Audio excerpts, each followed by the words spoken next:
O que será que a Bíblia ensina sobre a escravidão? Olá, pessoal, meu nome é Bruno Sankey. Como eu disse a vocês, sem uma constância definida, eu estarei trazendo, às vezes, aqui no YouTube, um vídeo sobre a Bíblia, de uma perspectiva histórica e crítica. Neste vídeo, nós vamos estudar o que a Bíblia ensina sobre a escravidão. Para iniciar, essa questão, é importante eu dizer o seguinte: meu objetivo neste vídeo é apenas fazer uma análise histórica e bíblica do ensino que a gente encontra nos textos bíblicos a respeito da escravidão. Meu objetivo aqui não é nem criticar, nem defender a Bíblia, é simplesmente analisar ela à luz do seu contexto. Portanto, eu declaro e repito que eu tenho um profundo respeito pela Bíblia, acredito que é um livro fantástico e profundo, e meu objetivo aqui não é criticar a Bíblia, é apenas analisar o que os textos bíblicos dizem sobre a escravidão. Agora, o que fazer a partir do que você concluir aqui, aí fica por conta sua. Se você acredita que isso é uma questão do contexto histórico, meu objetivo aqui é ser o mais imparcial possível para a gente analisar do ponto de vista histórico o que a Bíblia diz sobre a escravidão. Não é um vídeo para criticar a Bíblia, não é um vídeo para dizer que a minha interpretação é a correta. Aqui eu vou apresentar a interpretação histórica, que é uma interpretação não religiosa. Não é uma interpretação antirreligiosa. Ela só é diferente de uma interpretação religiosa, porque é uma interpretação que busca analisar o texto de maneira histórica e acadêmica. Então, eu repito de novo meu profundo respeito pela Bíblia e também eu explico aqui que a interpretação que eu vou apresentar, ela não é antirreligiosa, ela é apenas a interpretação que eu acredito será mais provável do ponto de vista histórico e acadêmico. Se você, por razões de fé, adota uma outra interpretação, você tem toda a liberdade para fazer isso, e talvez você esteja certo e eu esteja errado na minha interpretação. A minha ideia aqui é apenas trazer a interpretação histórica. Mesmo se você discordar da minha interpretação, eu acredito que os pontos que eu irei trazer aqui serão importantes, inclusive, para você, porque pode haver certos elementos históricos que te interessem nessa análise do texto. Então, como que a gente vai fazer, né? A Bíblia, ela tem algumas passagens clássicas sobre a questão da escravidão. Então, na primeira parte do vídeo, nós vamos analisar um texto que está no capítulo 21 de Êxodo. Então, na primeira parte, nós vamos fazer uma análise de Êxodo, capítulo 21. A gente vai ler do versículo 1 ao 36. Depois, nós vamos fazer uma análise de Êxodo, capítulo... Êxodo não, né? Depois, nós vamos fazer uma análise de Deuteronômio, no capítulo de número 15. Então, depois nós vamos analisar Deuteronômio, capítulo 15. Depois, nós vamos analisar Levítico, capítulo de número 25. E, por fim, na última parte, nós vamos analisar a questão da escravidão no Novo Testamento. Então, nós vamos analisar Êxodo, capítulo 21, Deuteronômio, capítulo 15, Levítico, capítulo 25, e os textos do Novo Testamento a respeito desse assunto. Eu vou compartilhar aqui o texto de Êxodo, capítulo 21, e vamos lendo e analisando o texto para a gente ver o que a Bíblia diz sobre a escravidão, em Êxodo, capítulo 21. Aqui eu vou seguir a chamada teoria JEPD, que é a teoria chamada documentária, e eu vou explicar como que funciona isso, por muito tempo, até mais ou menos Spinoza, se acreditava que foi Moisés quem escreveu o chamado Pentateuco, os livros de Gênesis, Êxodo, Levíticos, Números e Deuteronômio. No entanto, com o passar do tempo, as pessoas foram percebendo que essa a atribuição de autoria não funcionava. Primeiro, por razões externas. Nós não temos evidências de que Moisés existiu, e muito menos de que aconteceu o êxodo do povo hebreu, que o povo hebreu teria sido escravo no Egito. Nós não só não temos evidência disso, como temos elementos da arqueologia e da história que contam contra isso. Então, por exemplo, no período em que supostamente teria acontecido o êxodo de Moisés, por volta ali de 1400 a.C., a terra de Canaã era vassala do Egito. Então, não fazia o menor sentido eles saírem do Egito para se libertar e irem para Canaã, porque a terra de Canaã pertencia também ao Egito. Outro elemento é que quando a gente analisa os estratos arqueológicos do território de Canaã, no período em que supostamente Josué teria derrubado as cidades, as evidências não apoiam isso. Nós temos evidências arqueológicas que nos permitem datar quando cada cidade ali da terra de Canaã sofreu uma destruição, quando, por exemplo, Jericó foi destruída, e não há evidência de que tenha havido essa destruição narrada no livro de Josué. Além disso, né, se o povo hebreu tivesse cruzado o deserto, eles teriam que ter deixado os elementos arqueológicos lá, vasos de cerâmica, e nenhum desses elementos arqueológicos que teriam que ser encontrados caso eles tivessem cruzado o deserto e por 40 anos, eles também não foram encontrados. Então, a verdade é que nós não temos, assim, como dizer que Moisés existiu. Na verdade, tudo aponta para o fato de que Moisés é um mito fundador, é, assim como Rômulo e Remo, no caso de Roma. É um mito de fundação. Essa é a evidência externa para a gente descartar a autoria mosaica. Por outro lado, nós temos algumas evidências internas para também descartar essa teoria mosaica.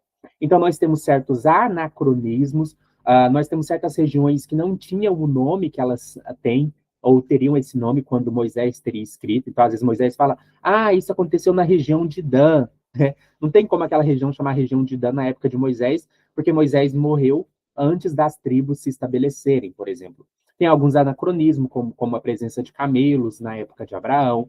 E nós temos alguns elementos textuais que seriam muito improváveis de Moisés ter escrito, como é o relato da sua própria morte em Deuteronômio, ou o primeiro versículo de Deuteronômio que fala: essas coisas aconteceram quando o povo estava do outro lado do Jordão, algo que Moisés não poderia escrever, porque ele teria que ter passado o Jordão para escrever isso.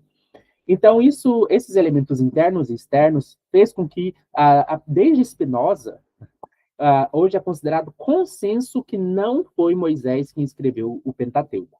No entanto, isso é só o primeiro passo. A gente tem certeza, né, uma certeza bem alta, pode ser, talvez não seja uma certeza igual a da matemática, mas é a certeza que a história permite ter, de que Moisés não escreveu o Pentateuco. Por outro lado, depois que a gente constatou que não foi Moisés que escreveu, surgiram diferentes teorias para explicar, então, como que esses textos foram compostos ou como esses textos foram escritos. E o que aconteceu? Tem um cara chamado Wellhausen, ele foi um dos primeiros, assim, a ir percebendo certos padrões nos textos. Padrões. Olha, isso que é muito importante porque muita gente confunde. Muita gente acha que o Wellhausen, quando ele propõe a teoria JRPD, o que ele se baseou foi assim, aparece o nome Jeová, ou aparece o nome Elohim, ou aparece... Não, não foi isso. O que aconteceu foi o seguinte: o Wellhausen, ele começou a ler o texto bíblico e ele começou a perceber alguns padrões que se repetiam em certos textos. Então, ele foi observando, por exemplo, que todo um conjunto de textos sempre retratava Deus como um ser muito pessoal, muito próximo. Então, por exemplo, ele foi lendo Gênesis capítulo 2 e 3, e ele vê lá Deus pegando barro, construindo o ser humano. E ele percebeu que alguns textos, esse padrão de um Deus muito, muito próximo, muito pessoal, muito corpóreo, muito envolvido, se repetia em algumas passagens, né? Enquanto em outras passagens se repetia a ideia de um Deus mais distante, mais transcendente. E aí ele foi percebendo que algumas coisas, elas se repetiam nos tipos de textos que se tinha. Então, por exemplo, né, nos textos em que Deus aparecia como muito próximo, era comum que ele fosse chamado de Javé. Enquanto nos textos em que ele estava um pouco mais distante, era comum que ele fosse chamado de Elohim. Então, observe que não é porque aparece o nome Javé, esse texto pertence a essa tradição, não. É porque se esse texto está dentro de um grupo de padrão, que tem um certo padrão, então, esse padrão indicava a presença desse grupo de textos, né? Então, a outra coisa que também foi se percebendo era o vocabulário, o estilo da escrita. Então, algumas coisas sempre se repetiam. Por exemplo, num certo grupo de textos, sempre se falava de Monte Sinai, enquanto num outro conjunto de textos, sempre se mencionava a ideia de Monte Horebe. Então, qual que foi a ideia do Wellhausen? Ele percebeu essas coisas, mas ele não tinha uma teoria pronta. Então, o que ele resolveu fazer? Ele resolveu agrupar os textos que eram semelhantes. Então, ele foi agrupando. Esse texto aparece essas características. Então, por exemplo, ele começou a perceber que tinha textos em que Deus aparecia de uma forma muito antropomórfica. Então, ele foi e colocou num grupo. Ele percebeu que nesses textos que estão nesse grupo, que Deus aparece de modo muito antropomórfico, muito pessoal, Curiosamente, eram os mesmos textos em que Deus sempre se referia ao monte de onde foi entregue os 10 mandamentos, de Monte Sinai. Ele também percebeu que esses textos que ficaram nesse grupo sempre tinham um estilo de destacar o mundo vivo, o mundo concreto. E ele percebeu que nesse conjunto de textos, Deus era sempre chamado de Javé. Então ele foi e colocou num grupo esses textos, ele agrupou. Depois ele foi percebendo outros textos. Ele foi percebendo que tinha um grupo de textos que Deus aparecia de forma mais transcendente, mais remota. E aí ele foi e agrupou. E aí ele percebeu que todos esses textos que Deus aparecia de modo mais transcendente, mais remoto, quando se falava do monte onde Deus deu a tábua dos 10 mandamentos, esse monte era chamado de Monte Horebe. Ele percebeu também que quando ele agrupou esses textos, era comum que Deus se comunicasse com os seres humanos de forma indireta, usando sonhos, usando mensageiros. E ele percebeu que nesse conjunto de textos havia uma ênfase em profetas e profecias. E ele também percebeu que esse conjunto de textos tinha um estilo mais abstrato. E aí ele percebeu que, quando ele agrupou esses textos, ele percebeu que era comum Deus ser chamado de Elohim nesses textos que ele agrupou. Então, aí ele colocou nesse grupo. Depois ele foi olhando um outro grupo de textos. Ele percebeu que tinha um grupo de textos que era muito narrativo. Quer dizer, que não era muito narrativo, porque, sei lá, ele lia Gênesis, era bem narrativo. Ele lia Êxodo, tinha umas partes bem narrativas. Mas, às vezes, ele ia ler certos textos que, em vez de narrar o que estava acontecendo, esses textos tinham longos discursos, longas falas, longos discursos. E ele percebeu que, quando ele agrupou esses textos que eram mais discursivos do que narrativos, ele foi percebendo que esses textos destacavam a questão do templo, de centralizar no templo de Jerusalém a adoração, e aí ele foi e agrupou esses textos. E depois ele pegou um outro conjunto de textos que tinha um estilo muito próprio, que era de regulamentar sacrifícios, festas religiosas, circuncisão, leis de alimentação, questões de impureza cerimonial. E aí ele percebeu que esses textos, quando ele agrupava, eles tinham uma ênfase em censos, genealogias, e aí ele foi e agrupou. E ele foi agrupando. Então, qual foi o movimento que o Eliausen fez? Foi colocar textos semelhantes perto de textos semelhantes. Quando ele colocou os textos semelhantes perto de textos semelhantes, ele percebeu que tinha um padrão que se repetia. E aí ele pôde, então, chamar cada grupo por um nome. Aí ele pegou, por exemplo, o grupo de textos que apresentava Deus de maneira muito concreta, muito viva, e que sempre se referia ao monte como Monte Sinai, ele vai chamar de texto javista. Por que ele chama de texto javista? Porque nesses textos, a ênfase no nome de Deus era no nome Javé. Quer dizer que o nome Javé é o motivo dele ter classificado esse texto como diferente? Não. Quer dizer que ele percebeu, entre vários padrões nesse grupo de textos, que o nome Javé se repetia muito. Depois ele pegou os textos que apresentavam Deus de maneira mais distante e que se referia ao Monte Sinai como Monte Horebe. E esses textos também que destacava que Deus se comunicava de forma mais indireta, por meio de sonhos, por meio de mensageiros. Ele foi e agrupou esses textos no que a gente chama de fonte eloísta. Por que chama fonte eloísta? Porque nesses textos era muito comum Deus ser chamado de Elohim. Depois ele foi e pegou os textos que eram mais discursivos. E ele percebeu também um certo padrão da ideia de centralizar a adoração no templo de Jerusalém. E esse grupo de textos ele chamou de deuteronomista. Por fim, os textos que tinham aquele caráter mais regulamentável, de regulamentar as práticas e as cerimônias, ele chamou de texto sacerdotal. Então, como que surgiu essa tradição JEPD? Surgiu por identificar padrões de repetições nos textos. Não foi porque o nome de Deus era diferente. Isso é muito importante. Não é porque num texto aparece Javé, no outro aparece Elohim, que os textos foram classificados diferentes. Não. Essa questão dos nomes, Javé, Elohim, era só uma questão de um dos elementos que se repetia. Não é o motivo principal da classificação. Então, isso é uma coisa que vocês têm que tomar muito cuidado. Se vocês ouvirem por aí que a teoria JEPD classifica fontes diferentes do Pentateuco simplesmente porque o texto chama Deus de um nome diferente, isso é falso. Até porque tem textos sacerdotais que Deus é chamado de Javé, nem por isso é classificado como texto javista. Então, não é assim que funciona.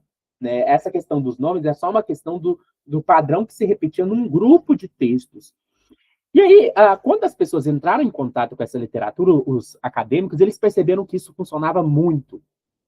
E que essa classificação, esses padrões, eles conseguiam fornecer um quadro que explicava muitas das discrepâncias nas narrativas, que conseguia dar a entender muito dos anacronismos. Então, a teoria JEPD entrou para a literatura. Depois, a teoria JEPD recebeu várias críticas, então ela foi sendo aperfeiçoada ao longo do tempo. Alguns acadêmicos, no entanto, preferiram abandonar a teoria JEPD em nome de outra teoria. Mas, importante dizer, nenhum acadêmico sério abandonou a teoria JEPD para voltar a acreditar que Moisés escreveu o Pentateuco. Não existe mais, essa teoria já caiu, não foi Moisés que escreveu o Pentateuco. O que, na verdade, os críticos da teoria JEPD fizeram foi elaborar outras teorias de fontes. Então, existem várias teorias das fontes. A teoria JEPD é só uma delas.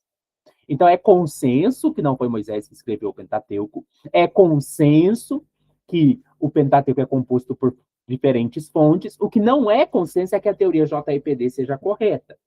Isso é muito importante. Por que eu introduzi isso? Porque os textos que nós vamos analisar, se a gente adota o ponto de vista da teoria JEPD, eles são textos de tradições diferentes. E saber disso vai ser muito importante na nossa análise dos textos. O texto de Êxodo, capítulo de número 21, ele pertence ao que nós denominamos na pesquisa acadêmica de Código da Aliança ou de Primeiro Código da Aliança. Então, esse texto de Êxodo, capítulo 21, ele é o mais antigo dos textos bíblicos a regulamentar a questão da escravidão. Ele pertence à fonte eloísta. Ele foi escrito provavelmente por volta do século 8 a.C., e nós chamamos o grupo ao qual ele pertence de Código da Aliança ou Código do Pacto, que vai de Êxodo capítulo 20 a Êxodo capítulo 23. Êxodo capítulo 20 ao 23 formava um grupo, uma fonte, um documento só. Êxodo capítulo 20 ao 23, que era o documento do Código da Aliança. Era supostamente o código pactual que Deus teria entregado para o povo através de Moisés. Ele começa com os 10 mandamentos, né? Então, Deus apresenta os 10 mandamentos, e depois de apresentar os 10 mandamentos, a partir de Êxodo capítulo 20, verso 22, até o capítulo 23, verso 33, nós vamos ter as chamadas leis de caso, que são as leis Mishpatim. O que é uma lei Mishpatim? É uma lei que surgia quando você tinha algum problema, e essa lei precisava ser elaborada para lidar com esse problema específico. É igual aquela coisa, né? Se tem uma regra, é porque ela já foi quebrada, é porque precisou dela. Então, essas regras que compõem esse texto, principalmente de Êxodo capítulo 21 até o capítulo 22, 21 verso 1 a 22, 16, esse grupo de textos vão ser as leis casuísticas, ou as leis Mishpatim. É um grupo de leis que vai lidar com leis que precisaram ser feitas enquanto os problemas apareciam. Isso já permite a gente saber que Êxodo capítulo 21 não foi escrito por Moisés, porque é um texto que já surge para responder demandas de problemas que estavam acontecendo. Ou seja, esse texto foi escrito quando o povo já estava estabelecido e quando a instituição da escravidão já estava em operação. E é aí que a gente precisa, então, ter isso em mente para entender bem esse texto. Então, vamos ler o Êxodo capítulo 21, né, depois dessa contextualização, e ver o que o texto diz, ó. Eis as leis que proclamarás ao povo. Então, perceba, essa é uma lei Mishpatim, ou seja, nós estamos aqui lidando com uma lei de problemas que já existiam. Qual que era o problema? Aqui, para a gente lidar com a questão da escravidão, primeiro a gente precisa entender o que é escravo. Escravo é um tipo de relação de trabalho na qual você tem um senhor e você tem um escravo. E como que a gente sabe que ele é um escravo? É porque ele não é um trabalhador contratado por um contrato livre, mas sim alguém que não só vende a sua força de trabalho, mas vende a si mesmo, estando, portanto, numa condição que é menor do que o homem livre e que é similar ou quase uma propriedade. Isso é muito importante. Um escravo não é uma propriedade completa e absoluta, como um copo ou que você faz o que você quiser. Um escravo é uma pessoa que tem um status menor do que um ser humano, um status um pouco maior do que uma propriedade completa, mas que ele não é completamente um ser humano livre. Então, ele é propriedade no sentido relativo. Então, o escravo é alguém que é tratado como uma certa posse, mesmo que não seja do mesmo jeito que um celular. Porque o escravo ele ainda tem certos direitos, ele ainda tem certas proteções, mas isso não significa que ele seja igual ao homem livre, porque ele ainda vai ter um status menor. Você tem um status menor do que de um homem livre, mesmo que você não seja absolutamente uma propriedade, já qualifica isso como uma relação de escravidão. E sempre foi assim, nem na escravidão colonial as pessoas são completamente proprietárias, como uma cadeira, como uma mesa, como um celular. Porque na escravidão, não é que o escravo ele tem o mesmo status do que uma propriedade qualquer, como um celular, que o dono pode fazer o que bem entender. Toda a regulação da escravidão tem alguma proteção ao escravo, alguma limitação do que se pode fazer ao escravo. O que vai identificar para a gente se é escravidão é se a pessoa nessa relação ela tem um status de quase propriedade, se ela tem um status de certa posse dela, e não necessariamente se ela é igual a um celular. Isso é muito importante. Então, se você está numa relação onde você é relativamente uma propriedade e você não é plenamente livre dentro dessa relação, você é um escravo. Né? É diferente de uma relação de trabalho contratual, onde você faz um contrato, onde você pode desistir daquele emprego na hora que você quiser, você pode se demitir. Claro que tem todas as complicações sociais, mas numa relação de trabalho, você está ligado a uma empresa, a um patrão, mas a qualquer momento que você quiser, você pode se demitir. A qualquer momento, você tem os seus direitos como homem livre. Agora, numa relação de escravidão, você é considerado posse daquele patrão, mesmo que não seja igual a um celular, mas você é uma posse em certo nível, né? E você não tem o mesmo status de um homem livre. A escravidão bíblica é uma escravidão nesse sentido. O escravo era considerado posse ou propriedade, ainda que não no mesmo nível de um celular, de uma cadeira, de uma mesa, de uma casa. Mas ainda assim ele não tinha o mesmo status de um homem livre. Ainda assim ele era relativamente propriedade. É importante dizer que a escravidão bíblica, assim como qualquer escravidão antiga, não é igual à escravidão colonial. A escravidão colonial foi a forma mais cruel e perversa de escravidão que já existiu. Porque na escravidão colonial, as pessoas eram escravizadas com base na raça, com base no imperialismo, que dominou vários continentes. Então, era uma exploração continental. Era a Europa explorando 3 grandes continentes, que era a América, a Ásia e a África, e reduzindo essas pessoas a um status não só de propriedade, mas de um status de coisa inferior por não serem brancos, mas sim serem de outra raça. Isso não existe na Bíblia. A Bíblia não adota esse tipo de escravidão colonial, cruel e perversa.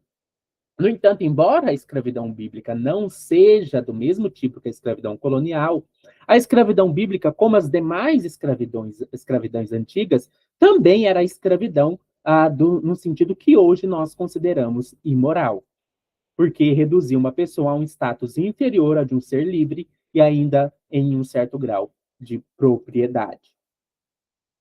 Vamos agora, então, ler o texto bíblico para entender isso. Existiam, então, já escravos no meio do seio do povo hebreu. No entanto, existiam diferentes tipos de escravos. Nós tínhamos os escravos de guerra. Quando Israel fazia guerra com uma outra nação e as pessoas dessa outra nação perdiam a guerra e se tornavam escravos de Israel, era essa uma escravidão por guerra. Nós tínhamos também escravidões sexuais. Quando Israel dominava uma outra nação e matava todos os homens, mas deixavam vivas as mulheres virgens, essas mulheres podiam ser tomadas como escravas pelos hebreus. Isso é o que nós chamamos de escravidão sexual. Está lá em Números, capítulo 31, versos 17 e 18, que diz: agora, portanto, matai todas as crianças do sexo masculino, matai igualmente todas as mulheres que não são virgens, mas conservem com vida as mulheres virgens para que elas pertençam a vocês. Isso nós chamamos de escravidão sexual. Nós tínhamos, no entanto, um tipo de escravidão muito específica, que era chamada escravidão por dívida. E essa escravidão merecia uma regulação especial. Por quê? O que era a escravidão por dívida? Era quando um homem livre hebreu, por não conseguir pagar as suas dívidas, acabava vendendo a si mesmo como escravo. Então, pense o seguinte, pense que eu sou um homem hebreu livre, eu tenho meu irmão não conseguiu pagar as dívidas dele, e ele se torna escravo. Quando acontecia isso, havia um certo problema que surgia, porque eu via meu irmão se tornar escravo. Mas eu pensava, nossa, meu irmão virou escravo, mas ele era um homem livre. Ele não é igual os povos gentios de outras nações. Ele não é igual às mulheres que foram tomadas cativas. Ele é sangue do meu sangue, povo do meu povo. Ele é tão livre quanto eu e agora se tornou escravo. Então eu chegava nas autoridades, nos juízes e ia reclamar. Chegava lá, né, nos juízes e falava: Ô, meu irmão tá apanhando, estão batendo nele com vara, e ele é meu irmão. Eu sei que ele não conseguiu pagar as dívidas dele e virou escravo, mas ele vai ser tratado igual qualquer outro escravo, igual os escravos de guerra, que nem é do meu povo. E aí, por causa disso, os legisladores pensaram: esse é um caso especial. Então, nós vamos fazer uma lei específica para esses casos. Percebe por que esse texto não pode ser de Moisés? Esse texto tem que ter sido escrito quando a nação já estava estabelecida, quando surgiu essas reclamações e quando se precisou fazer uma lei específica para lidar com esse problema. Então, vamos ver o que o texto diz. Qual foi a regulação? Ó. Quando comprares um escravo hebreu, perceba que aqui não é o escravo estrangeiro, 6 anos ele servirá. Contudo, no 7º ano, sairá livre, sem pagar nada pela liberdade. Uma coisa que eu já quero contar para vocês. As leis bíblicas, elas foram inspiradas em outros códigos da época. Esse mesmo problema que eu acabei de relatar para vocês acontecia em outros povos do Antigo Oriente Próximo. É por isso que existe uma lei no Código de Hammurabi também para lidar com esse problema. Assim como aconteceu com os hebreus, né, de alguém chegar lá e reclamar, lá na Babilônia aconteceu a mesma coisa. Lá na Babilônia, algumas pessoas disseram: ora, meu irmão virou escravo, mas ele é babilônico. Ele não é de outra nação. E aí, né, no Código de Hammurabi também se fez uma lei específica para lidar com esse problema. No Código de Hammurabi, na lei número 117, diz assim: se alguém não conseguir pagar uma dívida e vender a si mesmo, sua esposa, seu filho ou sua filha por dinheiro, ou entregá-la para trabalho forçado, eles deverão trabalhar por 3 anos na casa do homem que os comprou ou do proprietário, e no 4º ano serão libertos. Então, o código de Hammurabi também fazia uma distinção entre os escravos por dívida e os escravos completos. Então, vamos pensar aqui que nós temos 3 graus. Nós temos o homem livre, no meio do termo nós temos o escravo por dívida do mesmo povo, e embaixo, com status mais inferior, nós temos o escravo completo, que é aquele escravo de guerra ou escrava sexual. Então, o que acontecia? O homem livre era o único que não era propriedade. O homem livre era o homem livre. No meio, nós temos o escravo por dívida. Ele era parcialmente propriedade. E embaixo, nós temos o escravo dos outros povos, que era quase 100% propriedade. Claro que ainda não era 100%, porque para ser 100% teria que ser tipo um celular, uma mesa, uma cadeira. Então, nós tínhamos 3 graus de homens. Nós tínhamos os homens plenamente livres, nós tínhamos os escravos por dívida, no meio termo, e nós tínhamos os escravos estrangeiros, que estavam no pior status da população. Então, aqui nós estamos lidando com o meio termo. No Código de Hammurabi era distinguido o Nipaitum, que era o escravo por dívida, e o Ardum, que era o escravo completamente escravo.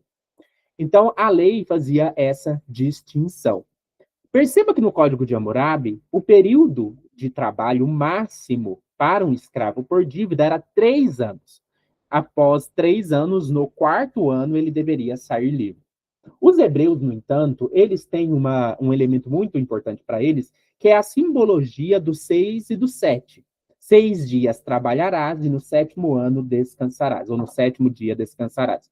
Então, por causa dessa simbologia do 6 e do 7, né, 6 a gente trabalha, 7 a gente descansa, Isso também foi transportado para o tempo de escravidão por dívida. 6 anos trabalha, no 7º ano pode ser livre. Perceba que aqui já desmonta aquele argumento usado por alguns de que a função de Êxodo capítulo 21 era humanizar as leis de escravidão existentes. Não faz sentido, por quê? Porque aqui é o dobro do tempo. Então, no caso de Êxodo capítulo 21, o escravo deveria trabalhar 6 anos, enquanto no caso do Código de Hammurabi, ele deveria trabalhar 3 anos. Então, aqui a gente tem exatamente o dobro do tempo. Portanto, não é uma forma de humanizar o Código de Hammurabi. Não tem nada disso. É somente que eles estão lidando com o mesmo problema. Vamos prosseguir. Perceba o que o texto diz. Se veio só, sozinho sairá. Todavia, se chegou casado, com ele sairá igualmente sua esposa. Se seu senhor lhe der mulher, e esta der à luz filhos e filhas, a mulher e seus filhos serão do senhor, e ele sairá sozinho. Aqui nós temos um outro problema de um problema que acontecia. O que acontecia? Para a lei da época, uma mulher não tinha esse direito de ser liberta no 7º ano. O único caso em que uma mulher podia ser liberta no 7º ano é se ela fosse esposa do homem que será liberto. Então perceba isso, uma mulher que se tornou escrava, ela não poderia ser liberta, em hipótese nenhuma. O único caso em que uma mulher poderia ser liberta é se ela entrou casada com um homem, e aí quando esse homem é livre, ela pode sair livre. Então, olha que curioso, né? Que raciocínio a gente poderia ter aqui para tentar burlar a lei? Basta, então, eu me casar com um escravo que vai ser liberto, que eu consigo a minha liberdade. Se as mulheres não têm o direito de serem libertas no 7º ano, mas se a mulher casada com um homem que é escravo pode ser liberta, então eu poderia facilmente ter uma brecha na lei para as mulheres conquistarem a liberdade de um jeito mais fácil. Bastaria que elas casassem com um escravo homem que será liberto. E assim a mulher poderia evitar o problema de permanecer como escrava para sempre. Para lidar com esse problema, lembrando que isso aqui é uma lei Mishpatim, ou seja, uma lei casuística de um problema que surgia, né, muitos donos de escravos provavelmente foram reclamar lá nos legisladores, lá nos juízes e falaram: ora, isso é um problema. Nós vamos ter que ter algum mecanismo na lei para lidar com esse problema. Eu não quero perder minhas mulheres escravas. Se toda vez que uma mulher que é minha escrava se casar com um homem, ela sair liberta com esse homem, eu vou perder minhas mulheres que são escravas. E aí surge na lei esse mecanismo para evitar esse problema. Como é o mecanismo? Se um homem se tornou escravo e ele foi sozinho, ele sai sozinho. Se ele chegou casado, ele sai com a esposa. No entanto, se a mulher virar escravo, uma mulher escrava casar com ele depois que ele já é escravo, essa mulher não vai ser liberta com ele. Isso também já existia nos códigos da época. Nenhuma lei bíblica cai do céu do nada. No Código de Ur-Nama, nós temos uma lei semelhante no artigo de número 4. Né? O Código de Ur-Nama é outro código, igual ao Código de Hammurabi, é outro código importante do Antigo Oriente Médio. E nesse código, vai dizer no parágrafo de número 4, se um escravo homem se casar com uma escrava, sua amada, e esse escravo homem posteriormente receber a liberdade, ela ou ele não deixará ou não será expulso da casa. Ou seja, se um escravo homem se casar com uma escrava enquanto ele é escravo, essa escrava que casou com ele não sairá junto com ele. Está no Código de Ur-Nama, no parágrafo de número 4. Então, perceba, qual que é a ideia dessa lei? Evitar esse problema. Se uma mulher escrava se tornar escrava de um homem depois que ele já se tornou escravo, ela não sai com ele. No entanto, olha que problemão, né? Mas e se esse homem estiver apaixonado por essa mulher e não quiser sair sem ela? Aí tem uma lei para isso. Perceba que todas as leis são problemas que surgem e tem uma lei para resolver. Versículo de número 5.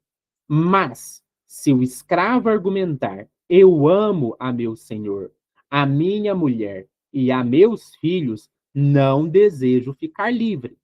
O seu senhor o fará aproximar-se de Deus e o fará encostar-se à porta e às ombreiras e lhe furará a orelha com uma sovela. E ele se tornará seu escravo para sempre. Para sempre. Né? É para sempre mesmo, até a morte. Então, qual que é a ideia? Né? Se o escravo tiver realmente casado com uma outra escrava depois que ele virou escravo, passou os 6 anos e agora chegou a hora dele ser liberto, o Senhor vai explicar: ora, como você arrumou essa mulher depois que você virou escravo, você não vai poder sair com ela. Agora vocês vão ter que se separar. Mas o homem fala: mas eu amo muito a minha mulher. Então você quer ser escravo para sempre também junto com ela? Aí ele vai falar: eu prefiro. Então você vai furar a orelha para marcar que você é um escravo para sempre. Que você tomou essa decisão de continuar escravo para sempre. Entre escolher a família ou a liberdade, se você escolher a família, você abre mão da sua liberdade. Se você escolhe a liberdade, você tem que abrir mão da sua mulher. Então, aqui, olha que interessante. Do versículo 1 ao 5 é para lidar com a escravidão de homens. Homens, o que acontece quando um homem vira escravo? Agora, a partir do versículo de número 7 até o verso de número 11, nós vamos lidar com a questão da escravidão de mulheres. Então, olha como é que funciona o texto. Do versículo 1 ao 6, nós estamos falando dos escravos homens. A partir do verso 7 até o 11, nós vamos falar das escravas mulheres. Porque aconteciam casos também das mulheres se tornarem escravas. Por exemplo, lá em 2 Reis, capítulo 4, verso 1, nós temos um exemplo disso. Lá diz assim: certa mulher que era viúva de um dos membros de um grupo de profetas foi falar com Eliseu e disse: o meu marido morreu. Como o Senhor sabe, ele era um homem que temia a Deus, o Senhor. Mas agora um homem a quem ele devia dinheiro veio para levar os meus 2 filhos a fim de serem escravos como pagamento da dívida. Então perceba que, na verdade, eu pensei que ia ser o caso das mulheres, mas aqui é o caso dos filhos da mulher, né? Que ilustra isso do versículo 1 ao versículo 11. Mas agora, do versículo 1 ao 11 não, do versículo 1 ao 6, quando um homem, né, era tido como escravo. Mas o que acontecia quando era o caso de uma mulher? Vamos ver. Versículo 7. Se alguém vender sua filha como escrava, esta não será libertada da mesma maneira que os escravos. Então, se alguém vende uma mulher como escrava, aqui é escrava, tá? Serva, mas é escrava. Não será liberta da mesma maneira que os escravos. Quais escravos? Do sexo masculino. Então, o que o texto está dizendo? Versículo 7. A lei do versículo 2 não se aplica às mulheres. Então, essa lei aqui do versículo 2, né, será liberto no 7º ano, não se aplica às mulheres. Se alguém vender sua filha como escrava, esta não será liberta, como acontece com os escravos do sexo masculino. Mas olha que interessante, né? É importante lembrar que a noção de escravidão e concubina sexual andavam juntas no Antigo Oriente. Então, uma mulher escrava também se tornava concubina. Né? Perceba o que diz o versículo 8. Se ela não agradar ao Senhor que a escolheu, ele deverá permitir que ela seja resgatada. Então, se acontecia de um senhor de escravos não gostar daquela mulher, é feia, não curti, não quero ela para mim como escrava e concubina, a mulher podia pagar para não precisar virar escrava. Então, ele podia permitir que ela fosse resgatada, que alguém pagasse uma indenização para não precisar ser escrava. No entanto, por mais que ele aceitasse que alguém pagasse para não precisar torná-la escrava, ele não podia vender ela para estrangeiros. É importante porque ela era uma mulher do mesmo povo, pois isso seria deslealdade para com ela. Então não podia vender ela para outro povo. Se seu senhor escolher para seu filho, lembrando, escravo e concubina andavam juntos. Então o que poderia acontecer? Quando um senhor de escravos comprava uma escrava mulher, ele poderia tanto comprar ela para ser concubina, escrava sexual dele, quanto para ser escrava sexual do filho dele. Nesse caso, se ele escolhesse ela para seu filho, ele dava a ela os direitos de uma filha. Então, ela realmente se tornava a esposa do filho dele. Se o senhor tomar uma segunda mulher para si, então perceba de novo a ideia da concubina. Mesmo se ele já for casado com uma mulher, ele pode pegar mais uma. Poligamia está liberado aqui. Mas olha o detalhe. Não poderá privar a primeira de alimento, de roupa e dos direitos conjugais. Se não lhe garantir esses 3 requisitos, ela poderá ir embora e sem precisar pagar nada. Então ele tinha certos direitos. Por quê? Porque essa escrava, ela se tornava o grau de concubina ou às vezes até de esposa. E nesse caso ela tinha alguns direitos especiais para ocupar esse lugar de esposa. Então perceba, o verso 1 ao 6 discute a escravidão de homens. O versos 7 ao 11 discute a escravidão de mulheres. E o que vai acontecer do verso 12 a seguir, até o 36? Do verso 12 ao 36, aí nós vamos ter uma legislação para escravos e homens livres, no geral. Agora aqui a gente não está falando mais só dos escravos hebreus. Agora, a partir do verso 12, nós vamos ter uma distinção legal entre leis para homens livres e leis para escravos. Por quê? Porque, como eu disse para vocês, o status de um escravo e o status de um homem livre na sociedade é diferente. Um homem livre ele tem um status maior, enquanto o escravo ele tem um status próximo de uma propriedade.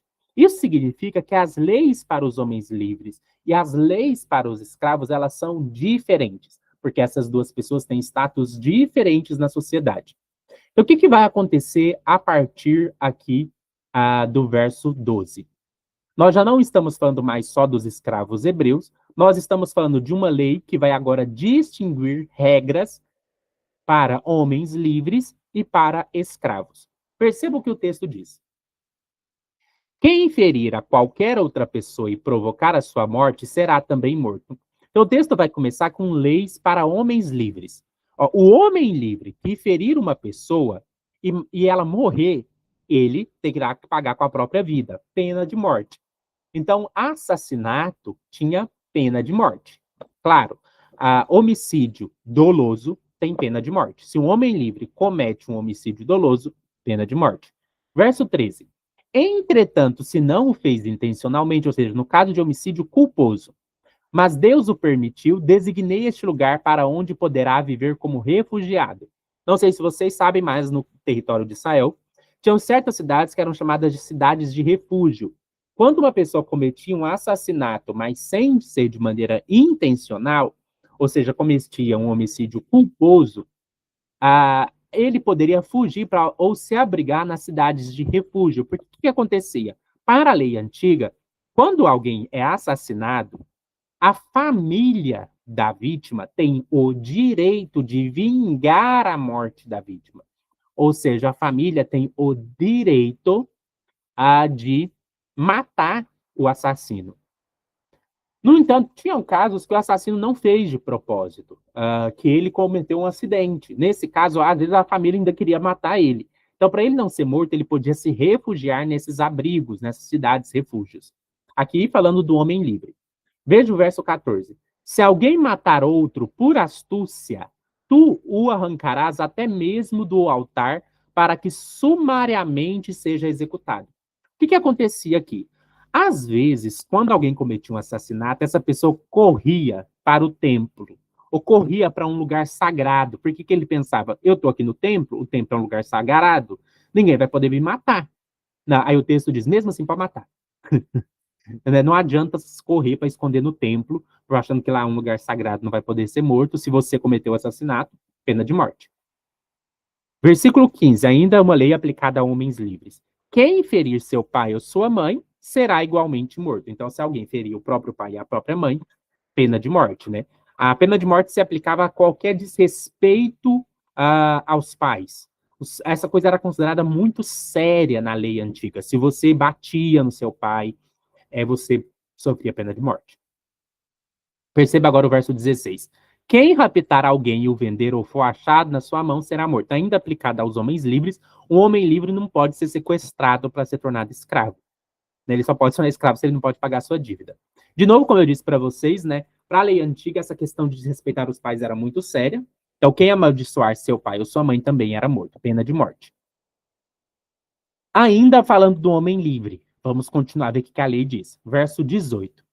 Se alguns discutirem entre si e um ferir o outro com uma pedra ou com um punho, e ele não morrer, mas for para o leito, se ele se levantar e andar, ainda que apoiado no seu cajado, então será absolvido aquele que o feriu. Somente lhe pagará o tempo que perdeu e se responsabilizará por todos os gastos com sua plena recuperação. O que acontecia, né?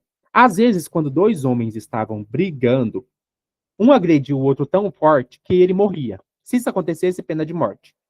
Há alguns casos, o homem agredido não chegava a morrer, mas ele ficava de cama. O que deveria acontecer? Deveria se esperar para ver se o cara ia se recuperar, e se o cara se recuperasse, tinha que ter provas claras de que ele se recuperou. Quais provas? Ele deveria não só se recuperar, tá falando e tudo mais, ele deveria ser capaz de levantar da cama e andar, ainda que apoiado num cajado. Então, se uma pessoa agredia a outra e ela ficava de cama, mas passava um tempo ela não conseguia nem se levantar da cama, pena de morte. Tem que ser capaz de levantar da cama para provar que aquela agressão não foi o motivo da morte daquela pessoa, depois, se ela morrer. Ela precisa levantar da cama, ela precisa andar para ter certeza de que a pessoa não foi agredida num nível que lhe causa a morte. Tá, aqui, então, o que a gente acabou de ler? As leis para os homens livres. Agora, nós vamos ter um mesmo conjunto de leis, só que aplicada a essas situações quando se diz respeito ao escravo. Perceba o que acontece quando nós temos uma lei para o escravo. Ó, verso 20. Se alguém ferir o seu escravo ou a sua escrava com uma vara, porque o que acontecia, né? No Antigo Testamento, um escravo ele podia ser corrigido fisicamente. Fisicamente.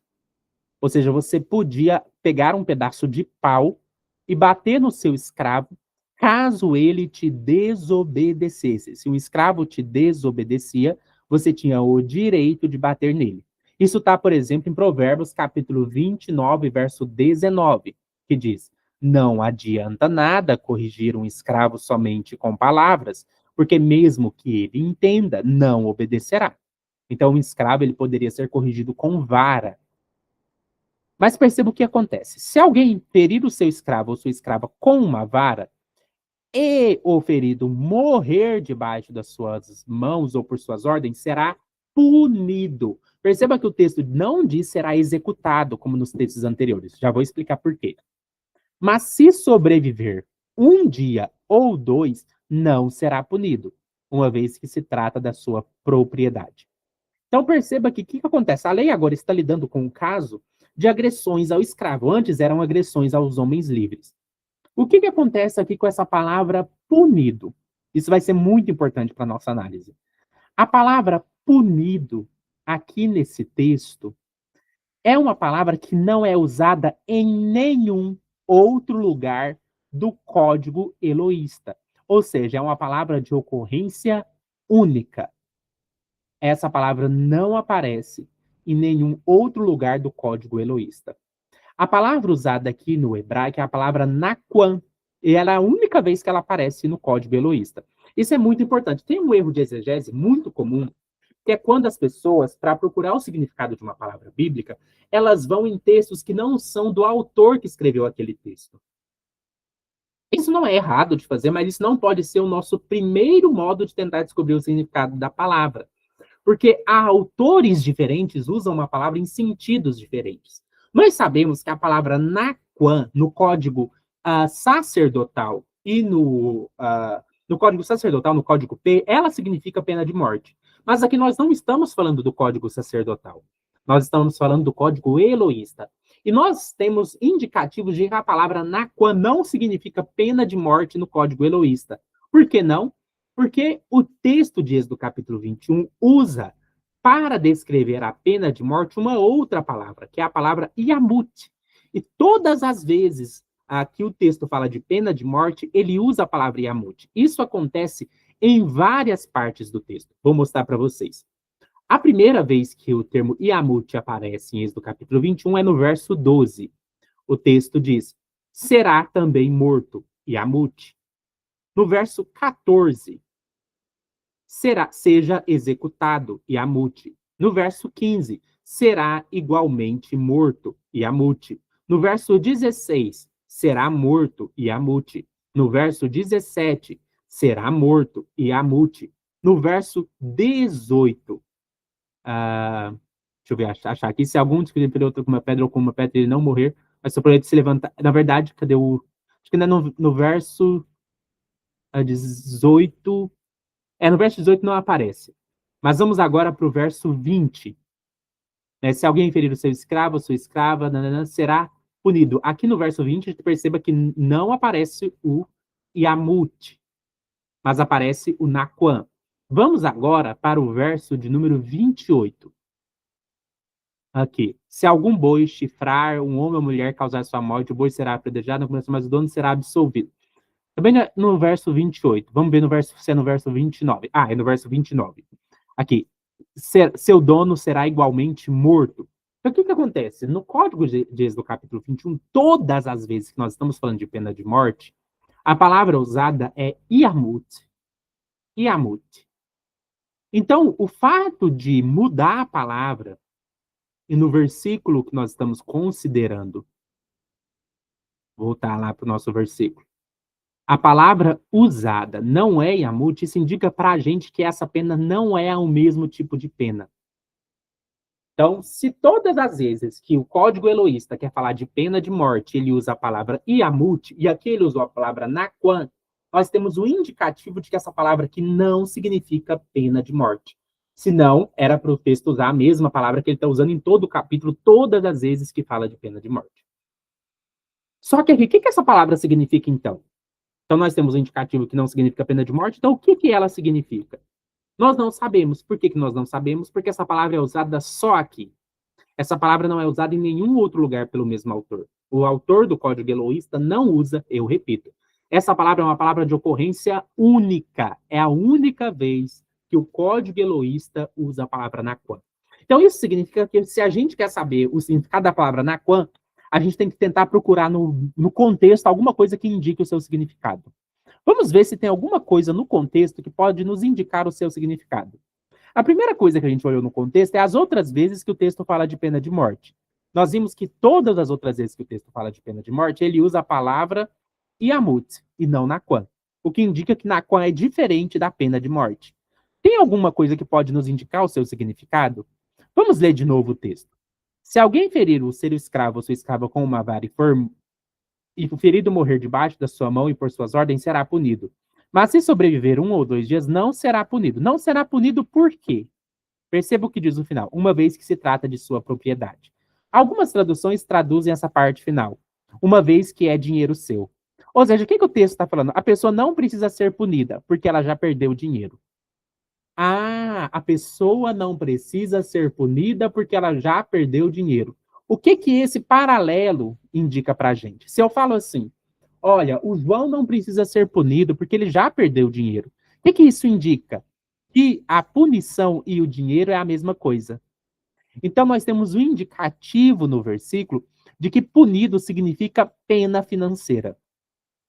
Porque aqui está paralelo. Não sei se vocês perceberam isso. Não será punido porque é propriedade. Então, significa que o punido e propriedade, eles estão em paralelo. Ser punido é perder propriedade. Percebeu? Isso é muito comum, é um recurso muito comum usado no texto hebraico, que é construir paralelos que permitem a gente deduzir o significado possível de uma palavra. Então, nós temos, não será punido. Por quê? Porque já foi punido com dinheiro. Ou seja, isso indica que a punição é financeira. Então, nós temos uma certa indicação nesse contexto. É claro que a gente não pode bater o martelo, porque essa é a única vez que a palavra Naquan aparece no Código Eloísta, mas nós temos um indicativo no contexto de que não se trata de pena de morte, porque todas as vezes que o texto fala de pena de morte, ele usa Iamut, não Naquan, e nós temos um indicativo de que se trata de pena financeira, porque o texto diz que se a pessoa não for punida, é suficiente que ela perca o escravo, porque esse escravo já é dinheiro seu. Então vamos ler agora sabendo disso, e lendo com essa interpretação mais provável. Se alguém ferir o seu escravo e a sua escrava com uma vara, e o ferido morrer debaixo da sua mão ou por suas ordens, sofrerá uma punição financeira. Perceba que, então, a lei diferencia claramente o caso do homem livre e o caso do escravo. No caso do homem livre, a pena é iamut, pena de morte. No caso do escravo, a pena é naquam, sem especificação, mas tudo indica aqui para a gente que é uma pena financeira. Mas se sobreviver 1 ou 2 dias, não será punido, não sofrerá a pena financeira. Por quê? Porque a própria perda do escravo é a perda financeira. Eu quero que vocês separem uma coisa importante aqui. No texto anterior, quando acontecia um homicídio culposo, o que deveria acontecer para a pessoa não ser punida? A pessoa que foi a vítima deveria provar que ela está melhor. Ela precisava se levantar da cama, ela precisava conseguir andar. Nesse caso aqui, se a pessoa não. Aqui não exige essa prova. Aqui a única coisa que acontece é que se a pessoa sobreviver 1 ou 2 dias, não precisa de punição. Por que não precisa de punição? Porque aqui o dono do escravo tem um crédito de confiança. Qual que é a ideia do texto? Ora, se você agrediu seu escravo, ele ficou de cama e morreu depois de 2 ou 3 dias, o fato dele ter morrido 2 ou 3 dias depois de ser agredido indica para a gente que há a possibilidade da razão da morte desse escravo morrer não ser a agressão. Talvez ele pegou uma doença, talvez ele comeu alguma coisa que não devia nesses 2 ou 3 dias. Então a gente vai dar um crédito de confiança ao dono de escravo e não vai considerar isso um assassinato, não vai considerar a culpa dele a morte do escravo. Então o que o texto está dizendo? Se o escravo sobrevive 2 ou 3 dias, isso é suficiente para a gente dar ao dono do escravo um crédito de confiança. Perceba que esse crédito de confiança não existe no caso do homem livre. No caso do homem livre, a pessoa tem que sobreviver, tem que levantar da cama, tem que andar, tem que deixar provado muito claro de que ela não morreu por culpa da agressão. Agora vamos voltar, né? O texto vai voltar agora e vai trazer leis para homens livres. Perceba o que o texto diz. Se homens brigarem e ferirem mulher grávida e forem causa de aborto sem maior dano, o culpado será obrigado a indenizar o que lhe exigir o marido da mulher e pagará os juízes o que os juízes determinarem. Perceba aqui, né? Tem 2 homens brigando. E no meio da briga tem uma mulher tentando separar e ela tá grávida. E aí, sem querer, sei lá, o cara dá um murro na barriga da mulher, ela perde o bebê. O que acontece? Aborto não era considerado assassinato no tempo da Bíblia. No tempo da Bíblia, um feto ele não tem o mesmo status de um homem já nascido. Isso era bem claro. Um homem já nascido e um bebê, eles são diferentes. Um feto, ele ainda não é um ser humano. Um feto ainda não é um ser humano. Essa ideia de que o feto é um ser humano é lá do século XIX. Né? Nem Tomás de Aquino, nem Agostinho pensava isso. O feto não é um ser humano. Ponto. Se o feto não é um ser humano, e então houve um aborto, o crime aqui não é de assassinato. Por isso, a pena não é pena de morte, é indenização. Aborto não é pena de morte. Qual que é a indenização? Como a pessoa perdeu o bebê, né, ela perdeu um possível herdeiro, então tem que ter uma certa indenização financeira. A quem? A mulher ou o marido dela? O marido dela. Lembrem que nós estamos numa sociedade machista, a mulher não, o que importa a mulher não importa nada. O que importa é que quem foi agredido foi o marido, porque o marido perdeu um possível herdeiro. Mas eis o que diz o verso 23 sobre esses casos. Mas se houver dano maior, então darás. Olha, em caso de danos maior, nós temos a chamada lei de talião. Mas se houver dano maior, então dará vida por vida, olho por olho, dente por dente, pé por pé, queimadura por queimadura, ferida por ferida, golpe por golpe. Como que funcionava a chamada lei de talião? A princípio, a leitura dela é literal. Né? Se alguém agride o meu olho, eu tenho o direito de agredir, né? Se alguém fura o meu olho, eu tenho o direito legal de furar o olho do outro. Mas qual que era o propósito dessa lei? O propósito dessa lei era evitar a selvageria. Porque o que acontecia? Né? Sei lá, alguém vinha com uma faca e furava o meu olho. Eu ia lá para me vingar e matava a pessoa. Então o que o texto fala? Não. Não, não, não, não, não. Você não pode. A pessoa feriu o seu olho, você vai matar a pessoa? A pessoa machucou seu nariz, você vai lá e mata a pessoa? Não, é igual.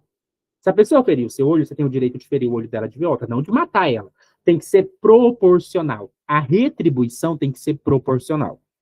Com o tempo, muitas pessoas, né, percebiam que essa coisa de furar o olho de volta também era meio selvagem. Então, o que podia acontecer? Alguém foi olhar e furou o meu olho. Eu tenho o direito de furar o olho da pessoa, mas tinha uma condição. Se a pessoa chegasse em mim e falasse assim: olha, eu não quero que você fure o meu olho, eu vou te dar um dinheiro para pagar, para pagar no lugar de você ferir o meu olho. Então, assim, eu sei que você tem o direito de ferir o meu olho, mas eu vou te dar um dinheiro de retribuição no lugar disso. Então, a indenização financeira, ela foi o que era mais praticado. Embora a pessoa tivesse o direito de furar o olho de volta, ela podia escolher aceitar uma indenização financeira pelo olho. Então, sei lá, quanto que você acha que vale o seu olho? Aí eu falo, eu acho que meu olho vale R$ 1.000. Então, eu vou te dar R$ 1.000 para você não ferir o meu olho de volta, porque eu acho que meu olho vale R$ 1.000 e eu queria te dar R$ 1.000, né, para você não precisar ferir meu olho de volta. Era assim que essa lei funcionava. Essa lei de Italião só se aplicava ao homem livre. Importante isso. Tá vendo que ela está na parte das leis sobre homens livres. No caso do homem livre, olho por olho, dente por dente, pé por pé, queimadura por queimadura, ferida por ferida, golpe por golpe.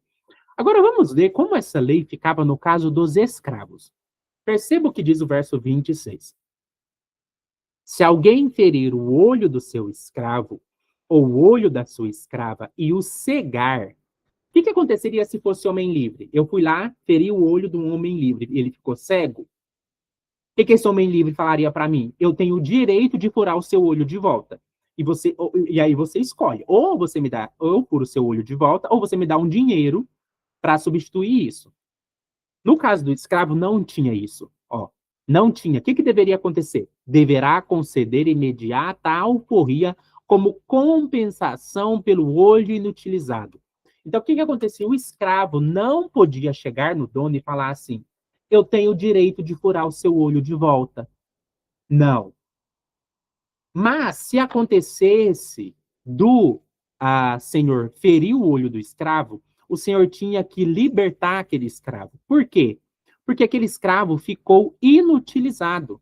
Aquele escravo não vai conseguir trabalhar e produzir bem com o olho furado. Então, descarta esse escravo. Perceba o que o texto diz. Se fizer cair um dente do seu escravo, ou um dente da sua escrava, dá-lhe-á liberdade por seu dente. Qual que é a ideia desse texto aqui? Eu não sei se vocês já ouviram uma expressão que muitas pessoas falam para pais que batem nos seus filhos, que não bate na cabeça. Né? Se for bater, bate no bumbum, mas não bate na cabeça, porque se você bater na cabeça, você vai deixar sequelas no seu filho. O certo é não bater em lugar nenhum, né? Mas existe um ditado popular, né, que as pessoas falam, não bate na cabeça. Porque se você bate na cabeça, você inutiliza a pessoa. É claro que existem várias formas de inutilizar uma pessoa. Você consegue inutilizar ela quebrando as pernas dela e tudo mais. Mas é óbvio que a cabeça é um lugar especial. Porque se a cabeça ela sofre uma agressão, a chance de inutilização é maior.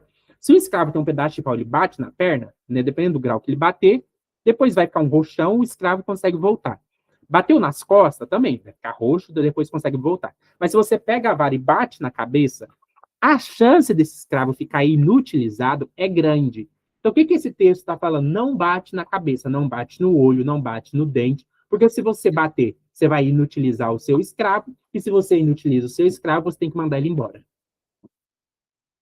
Então, isso é a lei que se aplica ao escravo. Então, enquanto para o homem livre se aplicava a lei de talião, para o escravo se aplicava a lei de libertação, caso ele fosse agredido na cabeça. O escravo não tinha direito à lei de talião. Agora vamos para o verso de número 28. A lei vai voltar agora ao caso do homem livre e depois ao caso do escravo. Vamos ver essa comparação. Ó, verso 28. Se algum boi chifrar homem ou mulher e causar sua morte, o boi será apedrejado e não comerão sua carne, mas o dono do boi será absolvido. Então perceba aqui, né? Se um boi fere um homem ou uma mulher livre e causa a morte, é o boi que é punido. O boi é morto. Se o boi, porém, já antes costumava atacar as pessoas e o dono foi avisado e não o manteve devidamente preso, e esse boi chifrar e matar um homem ou uma mulher, o boi será apedrejado e seu dono igualmente morto. Então, quando se podia estabelecer que o dono do boi tinha responsabilidade pelo que o boi fez, o dono era punido junto com o boi. Caso, porém, lhe concedam a alternativa de um pagamento, Percebe essa coisa de alternativa de pagamento? Isso é o que se aplicava à lei de Talião. A lei de Talião era literal, era olho por olho, dente por dente. Só que tinha a alternativa da indenização financeira. É por isso que a lei não era muito aplicada literalmente. Por mais que a lei fosse literal, havia a alternativa financeira. Poderá resgatar a sua vida mediante o pagamento que lhe for exigido. Agora, né, perceba ainda, né, e essa sentença igualmente será aplicada no caso de um boi chifrar um menino ou uma menina. Agora perceba essa mesma lei aplicada ao escravo.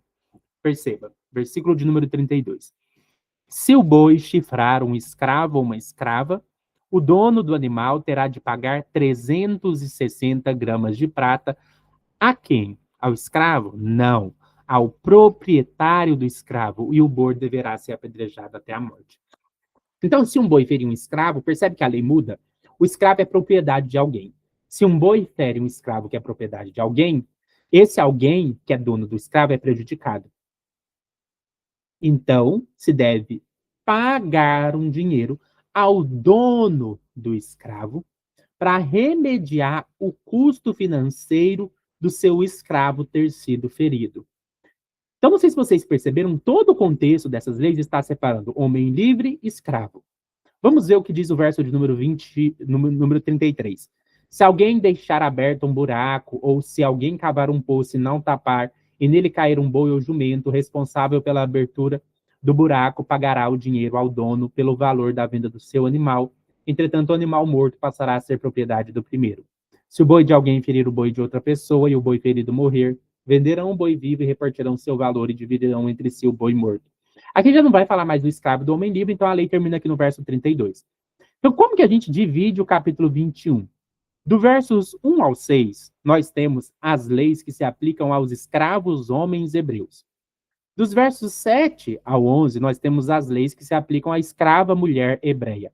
Do verso 12 até o verso 32, nós temos as leis comparando a diferença de direitos entre homens livres e escravos. Para ajudar vocês a fazerem isso agora, eu vou parar de mostrar o texto e vou mostrar para vocês aqui uma tabelinha que nos ajuda a ver essa comparação do que acontecia entre o homem escravo e o homem livre.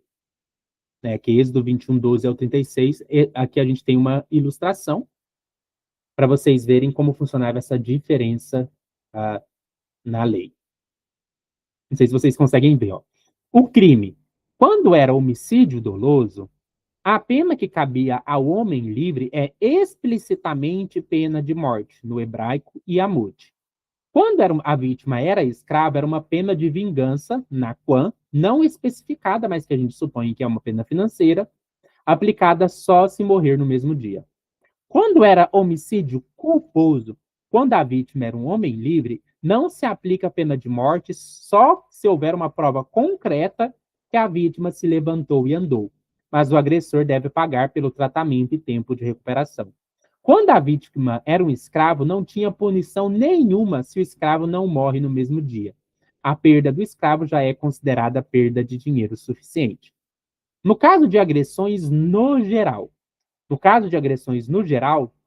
quando a vítima é um homem livre, se aplica a lei de Talião. A vítima tem direito ao olho e dente do agressor ou, como alternativa, uma compensação financeira equivalente. Quando a vítima é o escravo não tem direito a aplicar a lei de Talião ao senhor. Pode ser libertado se ele foi atingido na cabeça, porque isso inutilizava o escravo. Quando a pessoa era morta por um animal, se a vítima era um homem livre, se o dono do animal sabia que ele era perigoso e não tomou precauções, pena de morte ao dono do animal. Se ele não sabia, compensação financeira paga a família da vítima. No caso do escravo, a pena era fixada em 30 ciclos de prata para o dono do escravo e não havia pena de morte. Por fim, no caso de uma pessoa ferida por animal, a compensação financeira era proporcional à vítima, no caso do homem livre, e no caso do escravo, a compensação financeira era dada ao dono do escravo e não ao escravo. Então, aqui a gente percebe que o objetivo da lei de Êxodo, capítulo 21, versos 12 ao 36, é deixar claro que o status de um homem livre e o status de um escravo não é o mesmo. Perceba que o homem livre tem um status superior ao do escravo. Por isso que eu falei, a ideia de escravidão não é que o escravo ele é igualzinho uma propriedade completa, como uma casa, uma pedra, um celular. Um escravo ele tem um status inferior ao do homem livre, o que acontece, coloca ele numa posição análoga a uma propriedade, ainda que tenha certas diferenças. Então, nós estudamos o texto de Êxodo, capítulo 21. Agora eu quero estudar com vocês outro texto bíblico sobre escravidão. Então, vamos voltar lá na nossa Bíblia. Nós vamos agora estudar o texto de Deuteronômio, no capítulo de número 15. Então, deixa eu mudar aqui.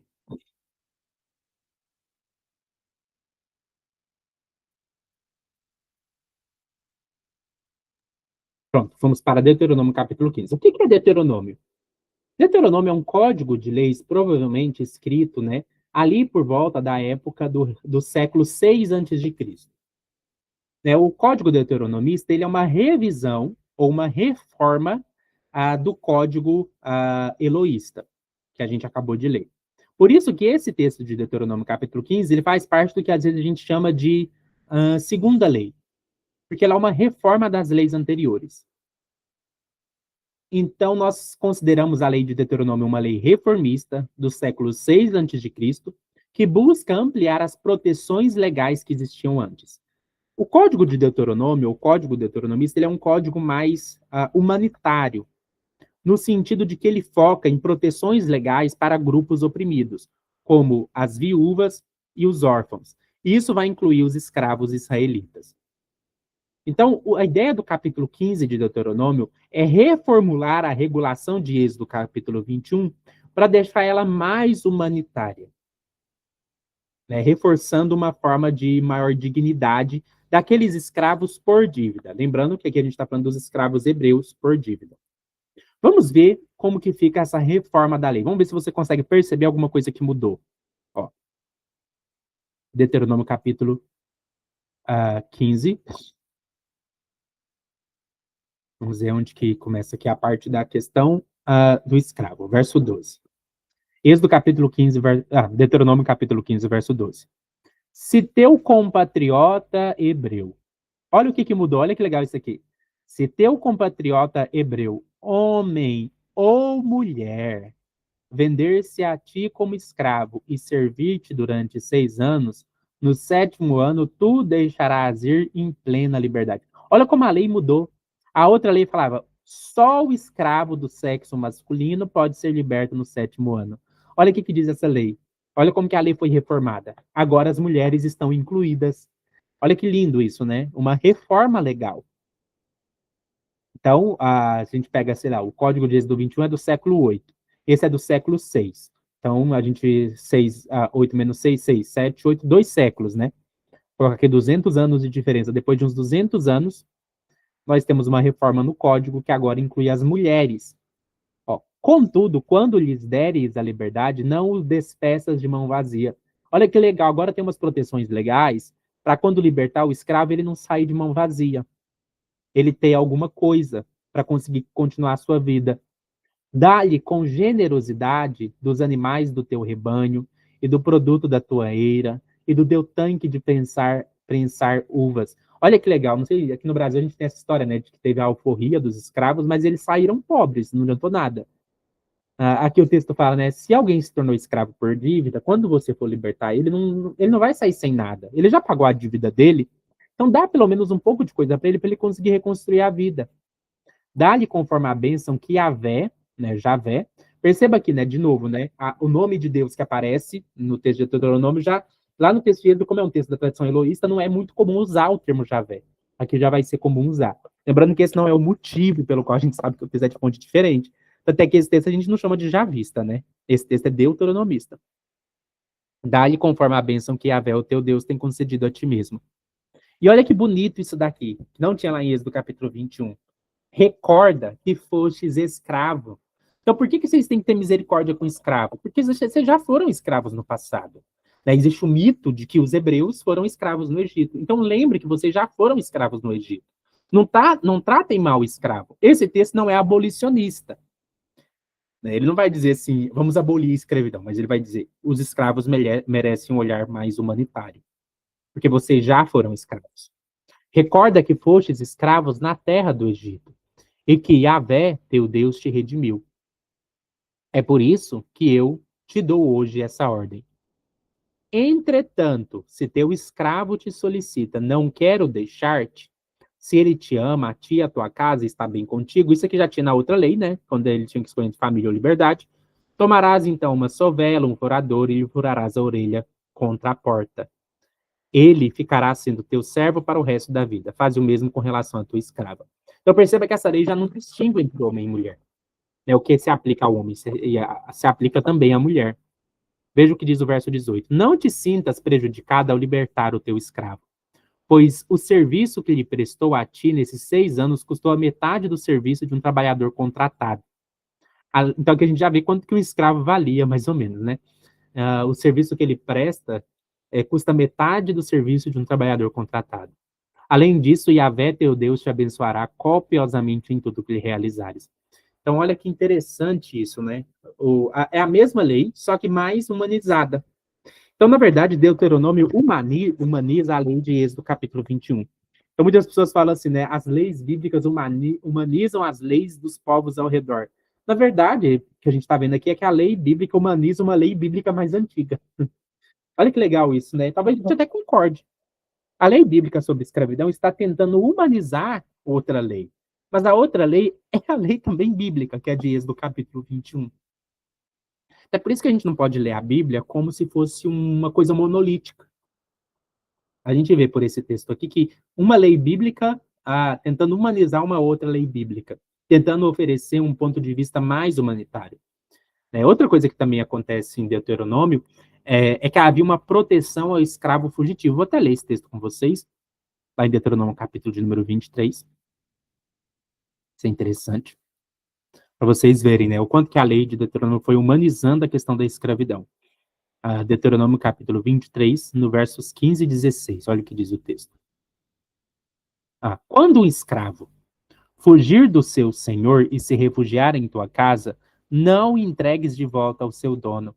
Permite-lhes viver entre tua comunidade pelo tempo que lhe aprouver, e em qualquer cidade que ele escolher para morar. Não o oprimas. Olha o tanto que esse código é mais evoluído, né? Até caso um escravo fuja, ele não deve ser entregue de volta para ele deve ser acolhido. Isso não existia na lei de Êxodo, capítulo 21, e aparece aqui. Essa coisa de não oprimir, né? O código de Deuteronômio foca muito nessa ideia de ir contra as opressões. Isso é muito interessante. Nós estudamos agora a lei de Deuteronômio 15.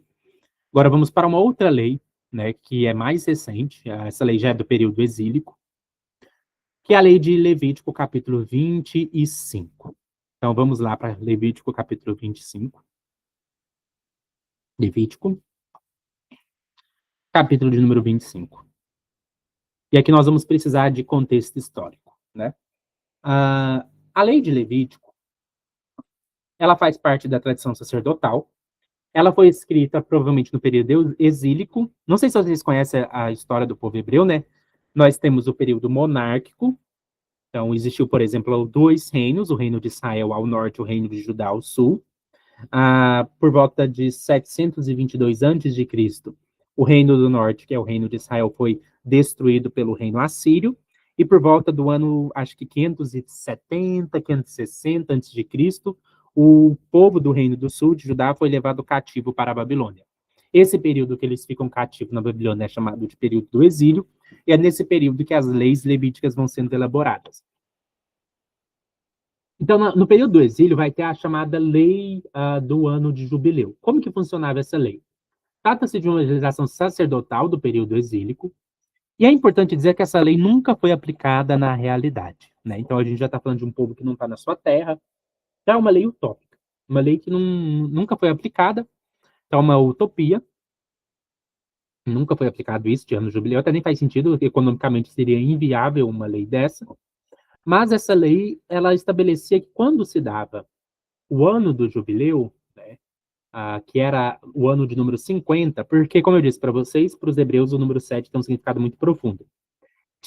Já existia a lei do 7º ano. O que era a ideia? Trabalhe 6 anos descansa no sétimo, a terra descansa no sétimo. Essa lei até chegou a ser aplicada em alguns momentos, né? Essa lei de 6 anos trabalha, sétimo ano é o ano de descanso. Aí o que as pessoas fizeram um cálculo, né? A cada 7 grupos de 7 anos, teria o ano do jubileu. Então, 7 vezes 7, 49. Então, depois de 49 anos, teria o ano 50. E esse ano seria um ano em que haveria uma espécie de reforma agrária, as terras voltavam às famílias a quem pertenciam antes, para evitar o acúmulo de renda. Então, essa era a chamada lei do ano do jubileu. E nessa época também os escravos hebreus, eles eram libertos. Então, essa lei a fazer com que a propriedade voltasse aos ancestrais, a quem ela pertencia, evitando com que famílias acumulassem propriedades. Então, se eu fosse de uma família rica, eu podia sair comprando um monte de propriedade e ficar rico e ter várias propriedades. Mas essa lei impedia isso, porque quando eu chegava no ano 50, eu tinha que devolver as propriedades para os donos originais. Então, essa lei era visava evitar o acúmulo de terra. Então, é óbvio que essa lei nunca foi aplicada no mundo real, porque seria impossível. Seria impossível que essa lei tivesse a aplicação no mundo real. Essa lei, a gente sabe que a ideia dela já existia desde o período do exílio, porque, inclusive, Ezequiel, capítulo 46, versos 16 a 17, menciona o ano do jubileu, chamando ele de ano da libertação. Mas, como eu disse para vocês, essa lei provavelmente nunca chegou a ser aplicada no mundo real. Então, a primeira coisa que a gente tem que lembrar de Levítico 25 é que é uma lei utópica. Não é uma lei literal, que foi aplicada enquanto as pessoas, de verdade, literalmente, porque, evidentemente, essa é uma lei utópica. Mas eu queria ler para vocês, em especial, os versículos 39 ao 46 dessa lei, só para a gente ter uma ideia, né, de que por mais que essa lei seja utópica, como que ela via a questão da escravidão. Então, versos 39 ao 46, só para a gente ler. Se teu irmão tornar-te pobre, estando contigo, e vender-se a ti, não lhe imporás trabalho de escravo. Será para ti como um assalariado ou hóspede, e trabalhará contigo até o ano do jubileu. Olha o quanto que muda, né? Se teu irmão pobre estiver contigo, ele vende a si, você não impõe a ele trabalho de escravo. Percebe? Olha que interessante. Não é que aqui está se abolindo a escravidão, mas aqui é bastante interessante a gente já ver uma ideia muito mais humanizada, né? Em vez de Ebed, a pessoa se tornava um Sakir Tossab. Esse Sakir Tossab, que é o que a gente está chamando aqui de assalariado ou hóspede. Então sairá da tua casa ele e seus filhos e voltará ao seu clã e à propriedade de seus pais.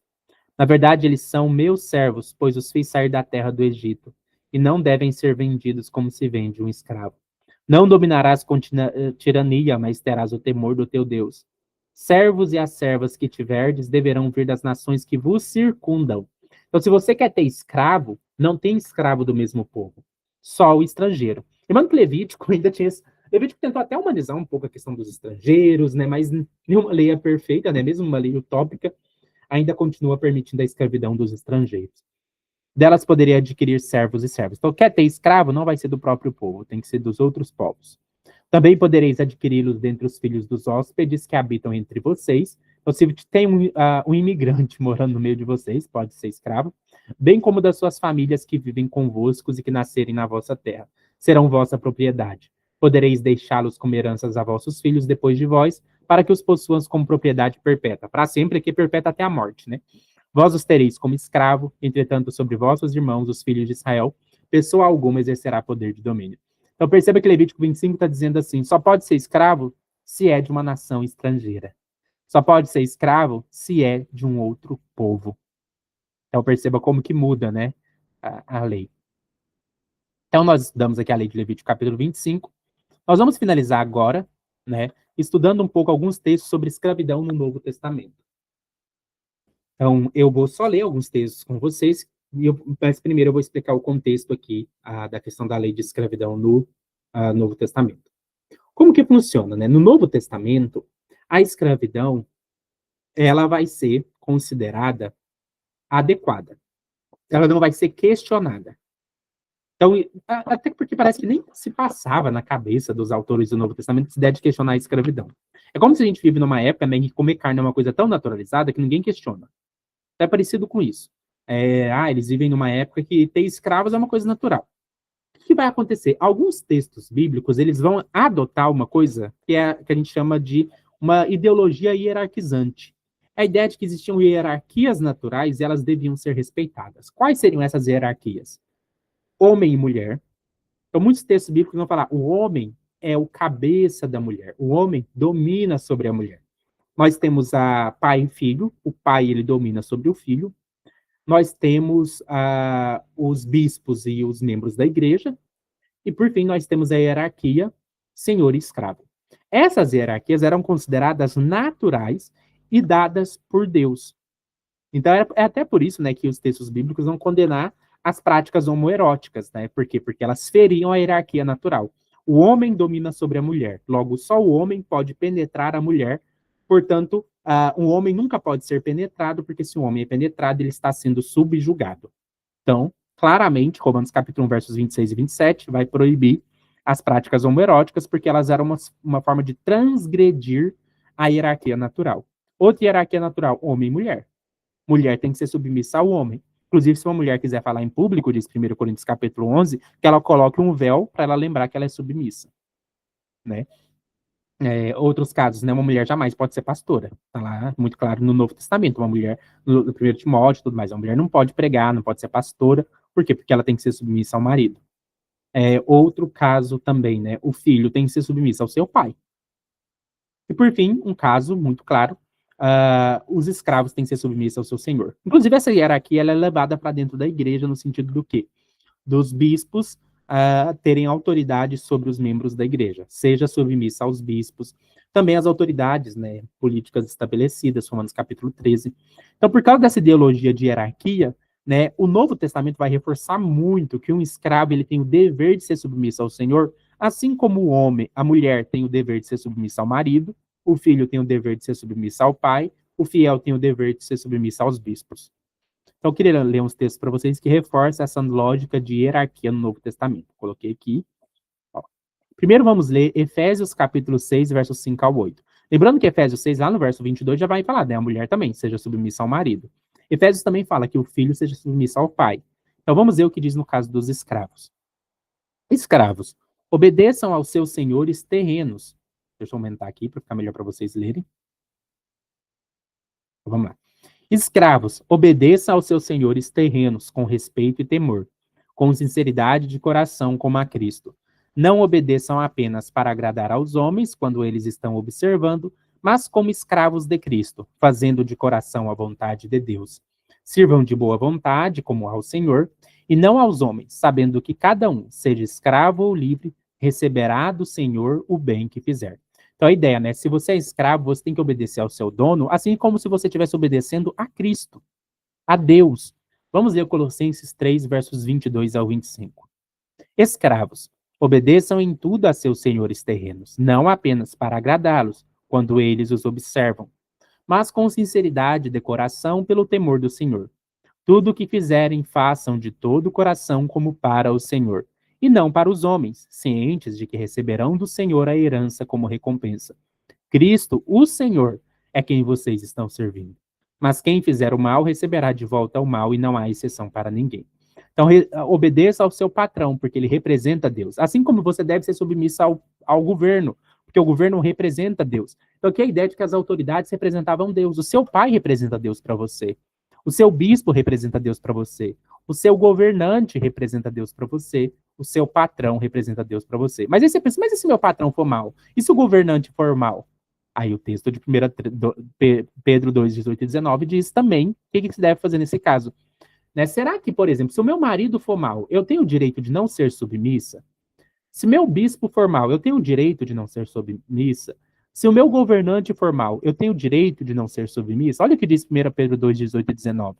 Escravos, sujeitem-se aos seus senhores com todo respeito, não apenas aos bons e amáveis, mas também aos severos, pois é louvável que alguém suporte aflições, sofrendo injustamente por motivo de consciência para com Deus. Então, mesmo que você vai sofrer, tem que manter a submissão, porque quem sabe a sua submissão vai ser um motivo do dono do escravo se converter.